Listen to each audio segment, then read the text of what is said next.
Nous retrouvons notre séquence sur les poppies.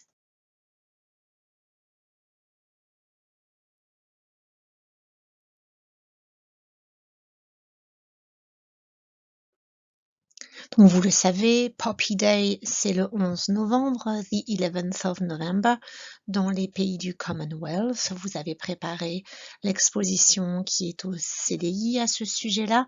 Ce jour porte également le nom de Remembrance Day, qui vient du verbe remember, se souvenir.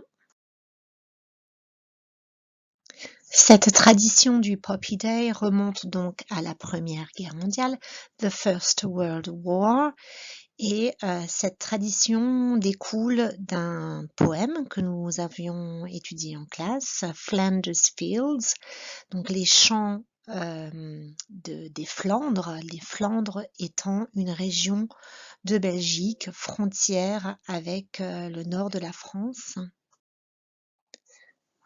Dans les pays du Commonwealth, pendant les jours qui précèdent le 11 novembre, tout un chacun, donc des gens complètement inconnus comme vous et moi, mais également les célébrités, portent à leur boutonnière un coquelicot, en général un coquelicot en papier qu'on peut trouver dans tous les commerces pendant les jours qui précèdent le 11 novembre.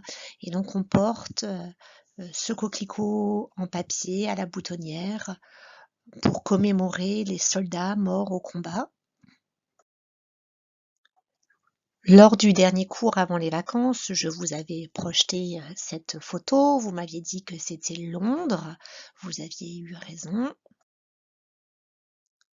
Alors, vous aviez reconnu Londres de par les monuments qui se trouvent sur cette photo. Donc, en arrière-plan, il y a Tower Bridge, le célèbre pont qui s'ouvre en son centre pour laisser passer les hauts navires. Et au premier plan, un monument de Londres qui s'appelle The Tower. En 2014, une œuvre d'art monumentale a été réalisée et exposée à la Tour de Londres. Alors 2014, c'était pas par hasard, hein, comme vous le savez, c'était le centenaire du début de la Première Guerre mondiale. Donc cette œuvre d'art avait été réalisée to commemorate the centenary of the beginning of the First World War. Le lieu d'exposition de cette œuvre d'art n'avait pas été choisi au hasard, puisque la Tour de Londres, pendant la Première Guerre mondiale, était un lieu de recrutement. A recruitment place during the First World War.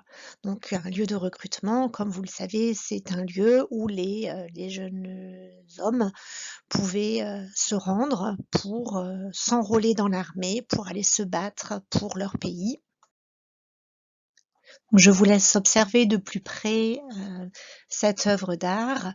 L'image voulue par l'artiste est évidente, hein, c'est l'image du sang, on a l'impression de sang qui coule de la tour. Donc du sang qui coule depuis les fortifications de la tour jusque dans les douves, hein, pour remplir presque la totalité des douves. So definitely it looks like blood flowing from the tower into the moat of the tower. The moat étant les douves. Je vous remets la vue aérienne, on a vraiment l'impression qu'il y a du sang dans ces douves. Lorsque l'on zoome sur cette œuvre d'art, on se rend compte que l'effet rouge est en fait produit par une juxtaposition de coquelicots.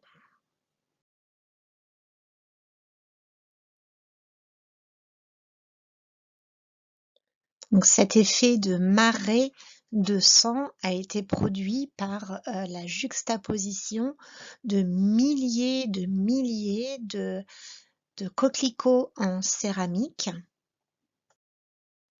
Donc ici sur cette photo, vous avez le zoom sur un de ces coquelicots qui était installé dans les dans les douves de la Tour de Londres.